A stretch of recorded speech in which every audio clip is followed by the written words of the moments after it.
Praise the Lord, hallelujah. परमेश्वर का धन्यवाद हो आज के सुंदर समय के लिए। एक और सुबह आप लोगों के साथ में प्रभु ने संगति के लिए सहायता किया, इसलिए मैं परमेश्वर को बहुत बहुत धन्यवाद करता हूँ। सो परमेश्वर के नाम को महिमा मिले। आज हम परमेश्वर के वचन में से रोमियो की पत्री 3 अध्याय उसके 25वें वचन से आगे हम सीखने के लिए जा रहे हैं। मेरे प्रियो, इससे पहले हम परमेश्वर के वचन को सीखें, आइए हमें इस समय दुआ करें और आज के वचन को हम लोग सीखें। दुआ करेंगे। प्रभु परमेश्वर पिता, हम आपको धन्यवाद देते हैं प्रभु जी, सेनाओं का यहोवा परमेश्वर पिता, आज की हालेलुया सुंदर समय के लिए हम आपको धन्यवाद देते हैं। हमारे जीवन में आपने दिया है प्यारे प्रभु जी, आपकी करुणा आपका दया है परमेश्वर पिता, जो हम जीवित पाए जाते हैं प्यारे प्रभु। आपके हालेलुया वचनों से, आपके कलामों से प्रभु जी, जब हम वचनों को सीखते हैं परमेश्वर पिता, हम सबों को ज्ञान बुद्धि प्रदान करना, अपने दास में हालेलुया हालेलुया होकर बोलना और बातचीत करना प्यारे प्रभु जी, उन्हें भी समझ को देना, ताकि प्रभु जी जितने लोग प्रभु जी इस क्लास में सीखते हैं प्रभु, हर एक लोग प्रभु हालेलुया आपकी स्वर्गीय ज्ञान बुद्धि से प्रभु जी भरकर सीखने पाए प्यारे प्रभु। हम धन्यवाद देते हैं आज की क्लास को आपके हाथों में देते हुए, जब तक चलती है तब तक परमेश्वर हम आपके हाथों में आते हुए धन्यवाद के साथ दुआ यीशु मसीह के नाम से मांगती हूँ, आमीन आमीन आमीन। सो परमेश्वर का धन्यवाद हो एक और बार आप लोगों को प्रभु यीशु मसीह के नाम में जय मसीह की। सो परमेश्वर का धन्यवाद हो। आज हम रोमियो की पत्री 3 अध्याय उसके 25 वचन से सीखेंगे। उससे पहले मैं आपको बताऊं, आज हमने कल बीता हुआ जो कल है उसमें हमने सीखा था कि मनुष्य की सार्वभौमिक आवश्यकता और परमेश्वर का सार्वभौमिक प्रस्ताव, मतलब मनुष्य की आवश्यकता क्या है और परमेश्वर की तरफ से प्रस्ताव क्या है, उन बातों को सीखे थे। और मैं उसमें आप लोगों को सिखाया था कि मनुष्य जाति का आवश्यकता ये है कि हर एक मनुष्य पाप में पड़ा हुआ है और इसलिए एक पापी व्यक्ति कैसे करके धार्मिकता को प्राप्त करे, कैसे करके वो अपने पापों से छुटकारा को प्राप्त करे, उसके विषय में मैं कल आपसे बातचीत किया था। सो आज आगे मैं आपसे बात करूंगा 25 और 26 वचन से। मैं चाहता हूं हम इस वचन को पढ़ें। उसे परमेश्वर ने उसके लहू के कारण एक ऐसा प्रायश्चित ठहराया जो विश्वास करने से कार्यकारी होता है कि वह पाप पहले किए गए और जिन पर परमेश्वर ने अपनी सहनशीलता के कारण ध्यान नहीं दिया, उनके विषय में वह अपनी धार्मिकता प्रकट करे, वरन इसी समय उसकी धार्मिकता प्रकट हो कि जिससे वह आप ही धर्मी ठहरे और जो यीशु पर विश्वास करे उसका भी धर्मी ठहराने वाला हो। हमने 25 और 26 वचन को पढ़ा। इस 25 और 26 वचन में कुछ विशेष बातें हैं जिसको हम आज सीखेंगे। पहला बात यह है कि जिसे परमेश्वर ने प्रायश्चित के रूप में प्रस्तुत किया, अर्थात यीशु मसीह को परमेश्वर ने प्रायश्चित के रूप में प्रस्तुत किया। तो 25 और 26 वचन में एक बात हम सीखने जा रहे हैं कि यीशु की मृत्यु कैसे परमेश्वर के धर्मी न्याय को संतुष्ट कर सकती है। अर्थात परमेश्वर का न्याय धर्मी न्याय है और उस न्याय को संतुष्ट करने के लिए यीशु की मृत्यु का क्या रोल है, कैसे यीशु मसीह का मृत्यु होना परमेश्वर के एक न्याय है, जो धर्मी न्याय है, उसको कैसे संतुष्ट कर सकता है।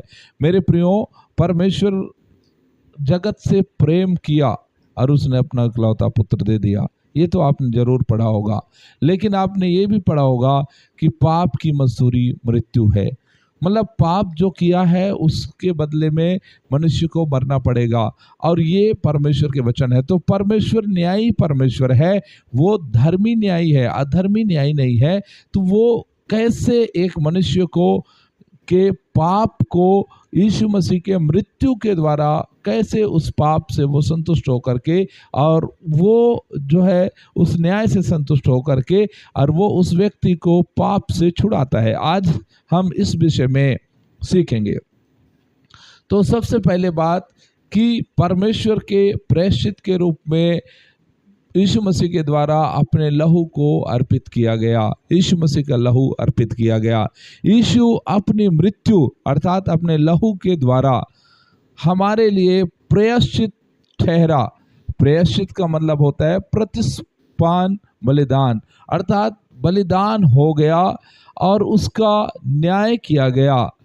अभी आप इस बात को समझिए कि पाप के कारण हमको बलिदान होना चाहिए या पाप के कारण हमको मरना चाहिए, क्योंकि पाप की मजदूरी मृत्यु है, अर्थात हमने पाप किया है तो उसका सजा ये है कि हमको मरना चाहिए। आज हर एक मनुष्य मानव जाति पापी है। मैंने आपको कल की क्लास में बताया था कि हर एक लोग पापी हैं और पाप का परिणाम यह है कि मृत्यु है, और पापी मनुष्य परमेश्वर की महिमा से रहित है। अब यहाँ पर हम देखते हैं कि मनुष्य और परमेश्वर के बीच में एक बिचवाई आता है, और उस बिचवाई का नाम है प्रभु यीशु मसीह। और वो आते हैं और आकर क्या करते हैं, सारे मानव जाति के लिए कलवरी के क्रूस पर बलिदान हो जाते हैं। तो कलवरी के क्रूस पर जब वो बलिदान हो गए, तो वो कलवरी के क्रूस पर बलिदान हो गया। यीशु मसीह कोई पाप नहीं था उनके जीवन में, वो तो निर्दोष परमेश्वर थे। लेकिन जब वो कलवरी के क्रूस पर बलिदान हो गए, मतलब जो सजा यीशु को मिला वो सजा हम सबको मिलने वाला था, क्योंकि हम सब लोग पापी थे। तो यीशु उस सजा को अपने ऊपर में ले लिया, और इसीलिए जिस स्थान पर हमारा बलि होना चाहिए था उस स्थान पर यीशु मसीह अपना बलिदान करके हमको वहां से छुड़ा लिया। इसलिए पिता पाप के विरुद्ध न्याय में अपनी धार्मिकता प्रदर्शित कर सकता था, जबकि न्याय के योग्य लोगों को बख्श सकता था। अब आगे हम देखेंगे कि ये प्रायश्चित आखिर में है क्या चीज। तो प्रायश्चित पर कुछ स्कॉलर्स लोगों ने अपने अपने बातों का रखा है। वह एस्ट के अनुसार अपने शास्त्रीय रूप में यह शब्द बलिदान द्वारा यूनानी देवताओं को प्रसन्न करने के कार्य के लिए इस्तेमाल किया जाता था।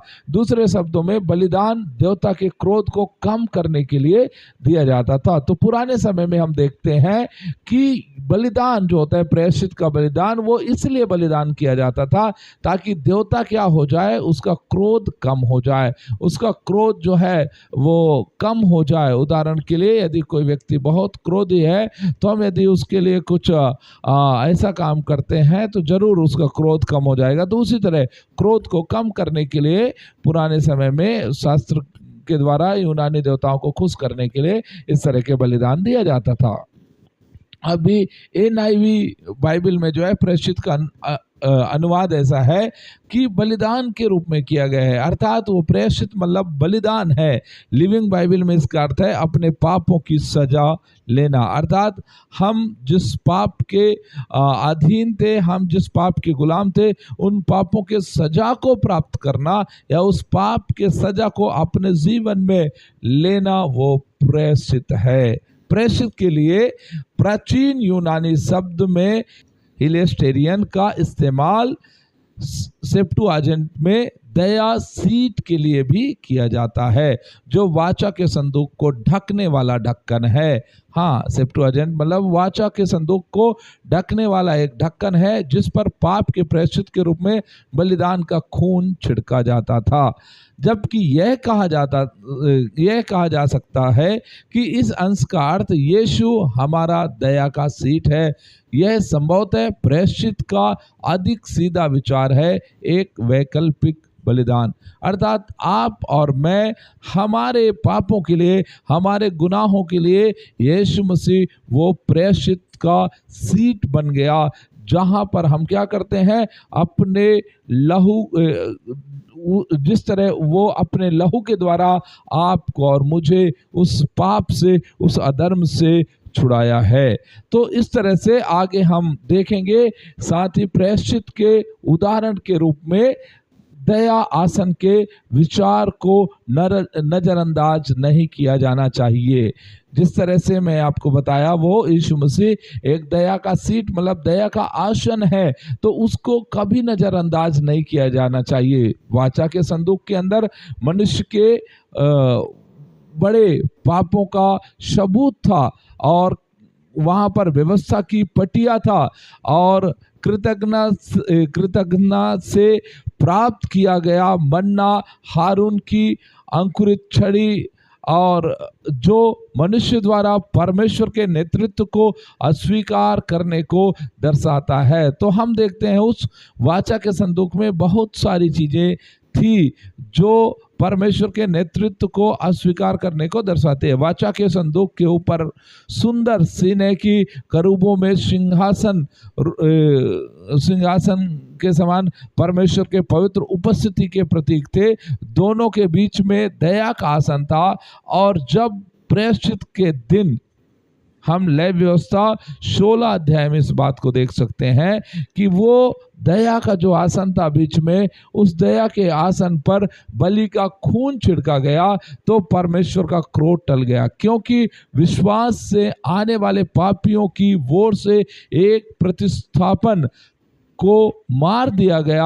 हम वास्तव में कह सकते हैं यीशु हमारा दया का आसन है, जो दोषी पापियों और परमेश्वर के पवित्रता के बीच खड़ा है। तो ध्यान दीजिए, यहाँ पर इस बात को बहुत आसानी से समझ सकते हैं कि पुराने समय में जो वाचा के संदूक था, वाचा के संदूक में बहुत सारी चीजें रखा हुआ था और वहां पर हारून की छड़ी थी और कहा जाए वहां पर व्यवस्था के 10 आज्ञाएं रखे हुए थे। वहां पर मन्ना था, बहुत सारी चीजें था और उसके ढक्कन के ऊपर में करूब का तस्वीर बना था और वहां पर परमेश्वर का सिंहासन था, आसन बना हुआ था।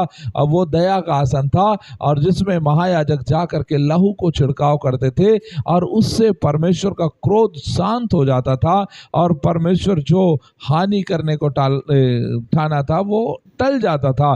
तो हम इस बात को समझ सकते हैं कि वैसा ही यीशु मसीह आपके और मेरे लिए भी एक दया का आसन है, जो दोषी पापियों और परमेश्वर के पवित्रता के बीच खड़ा है। मतलब हमारे और परमेश्वर के बीच प्रभु यीशु मसीह खड़ा है। आगे, जिसे परमेश्वर ने प्रायश्चित के रूप में प्रस्तुत किया, यह दर्शाता है कि यीशु ने किसी तरह से अपने क्रोध को रोकने के लिए अनिच्छिक पिता क्यों खुश नहीं किया। इसके बजाय यह परमेश्वर पिता ही था जिसने प्रायश्चित की शुरुआत की, जिसे परमेश्वर ने प्रस्तुत किया। तो आप इस बात को समझ सकते हैं कि यीशु मसीह जिस योजना के तहत इस धरती में आया, उस योजना का शुरुआत परमेश्वर ने किया और परमेश्वर चाहा कि यीशु मसीह हमारे पाप के लिए, हमारे गुनाहों के लिए बलिदान हो जाए, हमारे अधर्मों के लिए बलिदान हो जाए। और इसकी शुरुआत भी परमेश्वर ने किया, प्रस्तुत परमेश्वर ने किया, ताकि वो प्रायश्चित आपके और मेरे लिए पर्याप्त प्रायश्चित हो सके। अब इस बात को एक तरह आप ऐसा भी समझ सकते हैं जैसा कि परमेश्वर और मनुष्य दोनों के बीच में एक गहरी खाई है। गहरी खाई का कारण क्या है? पाप है। और ये पाप के कारण मनुष्य परमेश्वर से मुलाकात नहीं कर पा रहा है, मनुष्य परमेश्वर से मिल नहीं रहा है और वैसा ही परमेश्वर भी मनुष्यों को नहीं देख रहा है। अब ये दोनों को संबंध में लेकर आने के लिए या दोनों को आपस में जोड़ने के लिए सबसे बड़ा रोल हम देखते हैं प्रभु यीशु मसीह। तो प्रभु यीशु मसीह कौन है? वो परमेश्वर की ओर से होकर के हमारे बीच में आया और मनुष्यों की ओर से भी एक व्यक्ति जाना चाहिए। और हम देखते हैं मनुष्यों की ओर से प्रभु यीशु मसीह गया और वो कलवरी के क्रूस पर चढ़ करके और उसने परमेश्वर की आज्ञाओं को पूरा किया। परमेश्वर का जो दंड था पाप के प्रति, उस दंड को उसने सहा और मनुष्यों की जो आवश्यकता था, मनुष्यों की जो जरूरत था, उसको प्रभु यीशु मसीह ने उठा लिया। इसलिए हम इस बात को समझ सकते हैं कि यीशु मसीह की मृत्यु जो है वो परमेश्वर के धर्मी न्याय को संतुष्ट कर सकता है। ओके, आगे हम देखें तो लिखा है पापों को अनदेखा किया गया या पापों के विषय में ध्यान नहीं दिया उस समय। कब? पुराने नियम में लिखा है परमेश्वर ने अपनी सहनशीलता में उन पुराने नियम के संतों के पापों को ध्यान नहीं दिया, अनदेखा कर दिया था, जो आने वाले मसीहा पर भरोसा करते थे। ध्यान दीजिए, अनदेखा करना मतलब ऐसा है कि वो जो लोग थे पुराने समय के संत, पुराने नियम के संत लोग, उन लोग क्या करते थे? आने वाले मसीहा का बाट जोते थे। उन लोग इस बात को बोलते थे, प्रचार करते थे कि एक दिन हमारा मसीहा आएगा और वो क्या करेगा? हमारे पापों को, हमारे अधर्मों को उठा लेगा, हमारे गुनाहों को उठा लेगा। और उसको सोच कर क्या करते थे? उन लोग पाप बलि चढ़ाते थे, उन लोग अपना दोष बलि चढ़ाते थे। और यही कारण है कि वो प्रभु जब आया तो उनका जो उस समय के पाप था उसके लिए भुगतान किया गया। तो इसीलिए पुराने नियम के संतों के पापों को अनदेखा कर दिया था। जो आने वाले मसीहा पर भरोसा करते थे, क्रूस पर उन पापों को अब अनदेखा नहीं किया गया, बल्कि उनके लिए भुगतान किया गया। जो पुराने समय के संत थे, जो पुराने समय के प्रभु के दास लोग थे, भविष्यवक्ता लोग थे, याजक लोग थे, विश्वास करने वाले लोग थे, उस समय उन लोगों ने आने वाले मसीहा को देख करके और चलते थे। यही कारण है कि जब मसीह यीशु आया तो वो क्या किया, उस समय के जितने भी लोगों ने मसीह यीशु पर भरोसा किया था कि एक मसीहा हमारे लिए पैदा होने वाला है, एक मसीहा हमारे लिए आने वाला है, जितने लोग उस विश्वास से आगे चलते थे, उन सारे लोगों के लिए भी उस दिन क्रूस के ऊपर में भुगतान किया गया, उनके कीमत को भी चुकाया गया। विचार यह है कि पुराने नियम के पशु बलिदान के माध्यम से जो लोग विश्वास के साथ आने वाले मसीहा की ओर देखते थे, उनके पाप एक तरह से या ऐसा बोल सकते हैं कि वचन पत्र के द्वारा जो ढांके गए थे, उस अस्थाई आवरण को क्रूस पर पूर्ण भुगतान के लिए बुनाया गया। अर्थात उस समय जो उनके पाप को ढक दिया गया था, अभी यीशु के बलिदान के द्वारा उनके पाप को पूरी रीति से मिटा दिया, पूरी रीति से खत्म कर दिया। Hallelujah, praise the Lord. आप इस बात को समझिए कि पुराने समय जो लोग यीशु मसीह पर विश्वास करते थे, उनके जीवन में कितना अद्भुत काम हो गया। आगे हम देखते हैं, क्रूस पर यीशु के कार्य ने परमेश्वर को इस आरोप से मुक्त कर दिया कि उसने क्रूस से पहले किए गए पापों को हल्के में लिया था। उन पापों को कुछ समय के लिए अनदेखा कर दिया गया था, लेकिन अंत में उन्हें भुगतान करना पड़ा। ऐसा आप समझ सकते हैं कि परमेश्वर उस समय भी उनको अनदेखा किया, क्योंकि वो जानता था कि आने वाले समय में उनके पापों के लिए एक बड़ी कीमत चुकाई जाएगी। तो आगे हम देखें, ताकि वह न्यायी हो और यीशु में विश्वास करने वालों को धर्मी ठहराए। क्रूस पर परमेश्वर ने मनुष्य को औचित्य कहा, कल मैं आपको बताया था, औचित्य मतलब होता है एक कानूनी निर्णय, दोषी नहीं, अर्थात किसी को दोषी नहीं ठहराया गया, बल्कि कानूनी निर्णय किया गया। तो औचित्य प्रदान करके अपनी धार्मिकता का प्रदर्शन किया, जबकि वह पूरी तरह से न्यायी बना रहा। इसका मतलब है क्योंकि पाप का धार्मिक दंड क्रूस पर चुकाया जा चुका था। अर्थात आज हम लोग इस बात के लिए आनंदित हो सकते हैं कि हमारे गुनाहों के लिए, हमारे अधर्मों के लिए, हमारे पापों के लिए क्रूस पर बलिदान होकर यीशु हमारे अधर्मों का एक एक कीमत चुका दिया है। अब यह देखना आसान है कि कोई व्यक्ति केवल न्यायी कैसे हो सकता है। बस हर दोषी पापी को नरक में भेज दें, जैसा कि एक न्यायी न्यायाधीश करेगा। यह देखना आसान है कि कोई व्यक्ति केवल यह देखना आसान है कि कोई व्यक्ति केवल न्यायी कैसे हो सकता है। बस हर एक दोषी पापी से कहे, मैं क्षमा की घोषणा करता हूं। आप सभी को दोषी नहीं घोषित किया जाता है, लेकिन केवल ईश्वर ही ऐसा तरीका खोज सकता है जिससे वह न्यायी और यीशु में विश्वास रखने वाले व्यक्ति को न्यायी बना सके।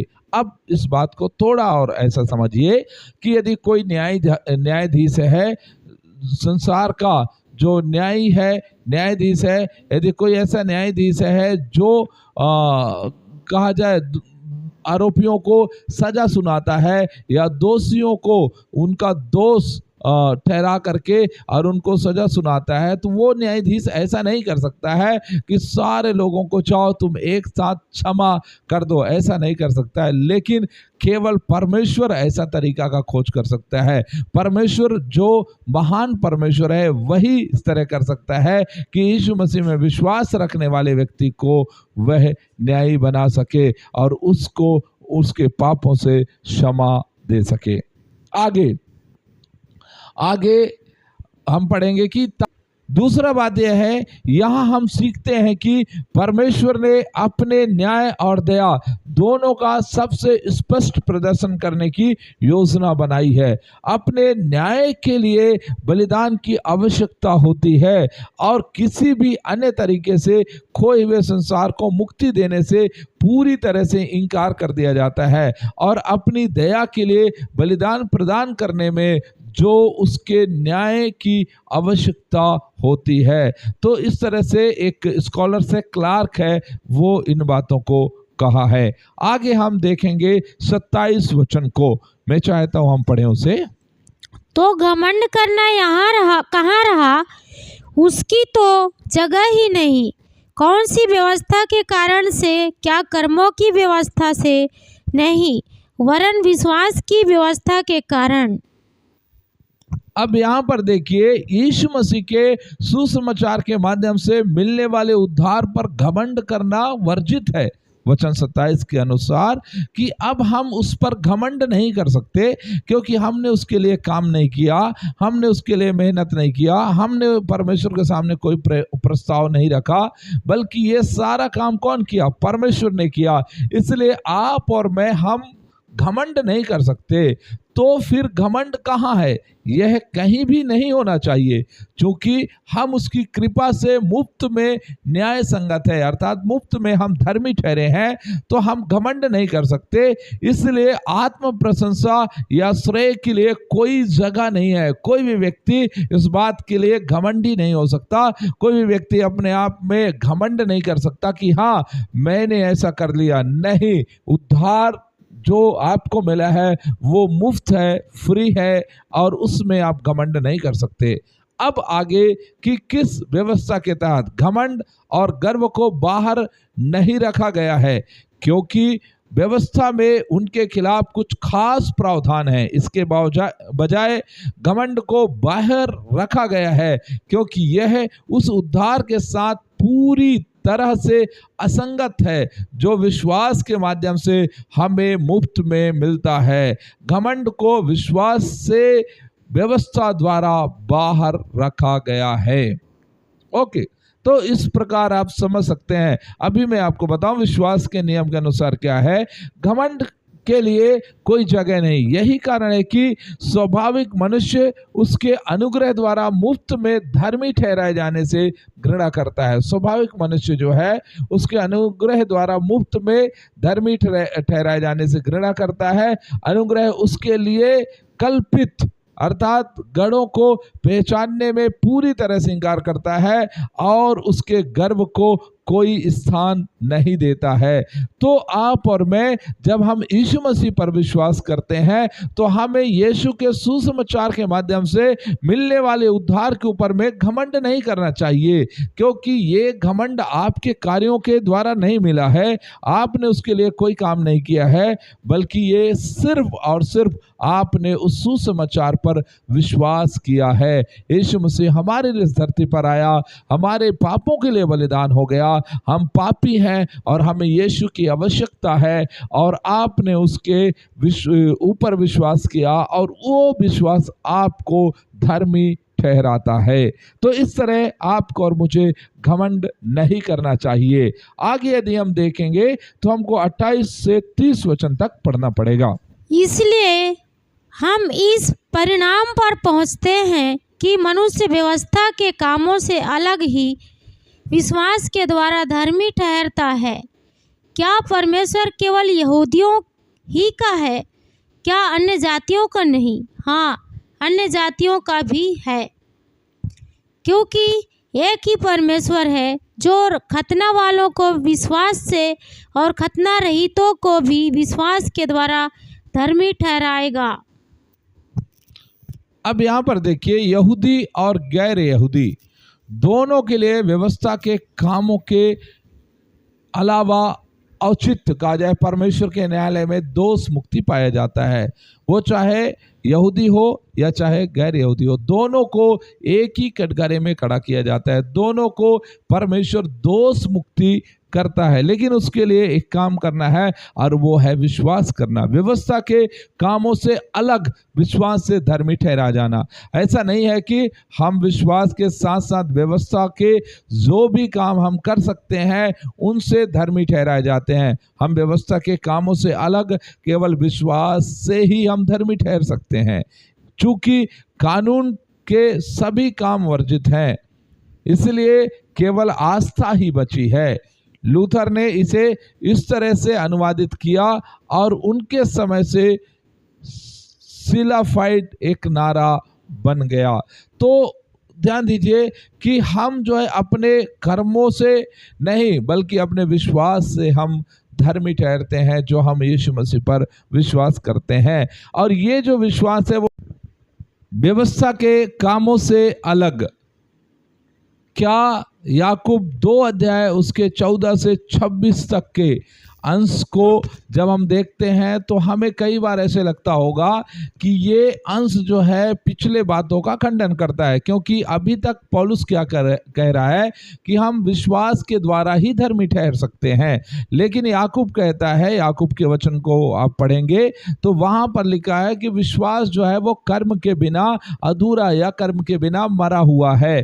तो इस बात को हम कैसे समझ सकते हैं? तो आप इस बात को ऐसा समझिए कि यह सच है कि केवल विश्वास ही बचाता है, लेकिन सच्चा विश्वास, बचाने वाला विश्वास एक अलग प्रकार का चरित्र रखता है। और याकूब जिस विश्वास के साथ कर्म की बात करता है वो कर्म व्यवस्था के बातों के लिए नहीं है, बल्कि वो कर्म व्यवहारिक कर्म है। जो यदि आप विश्वास करते हैं तो आपके अंदर में विश्वास का एक चरित्र होगा, एक स्वभाव होगा, और जो आप काम करेंगे वो काम आपके विश्वास को प्रदर्शित करता है। यह केवल कुछ तथ्यों से सहमत होना नहीं है, बल्कि यह मन और इच्छा को परमेश्वर के साथ सहमति में निर्देशित करना है। याकूब की पुस्तक का पूरा उद्देश्य इसे बचाने वाले विश्वास के चरित्र का वर्णन करता है।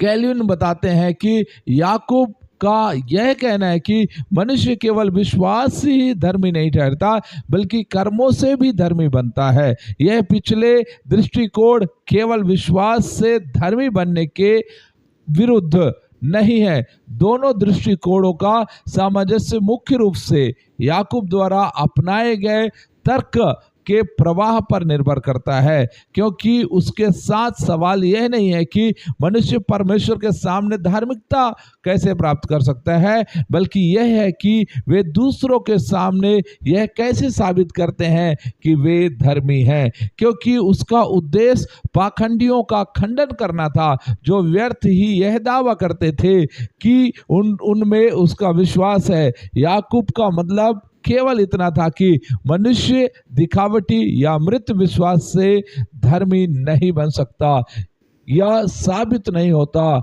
और उसे अपने कर्मों से अपनी धार्मिकता साबित करनी होगी। कितना अच्छा बात है। यहाँ पर याकूब का कहना यह है कि आप जो कर्म करते हैं वो परमेश्वर को दिखाने के लिए कर्म नहीं करते हैं, बल्कि आप जो कर्म करते हैं उस कर्म से लोग देखेंगे, और जो पाखंड फैला रहे हैं, जो पखंडी लोग हैं, उन लोगों के जीवन में इन सारी बातें देखा जाएगा।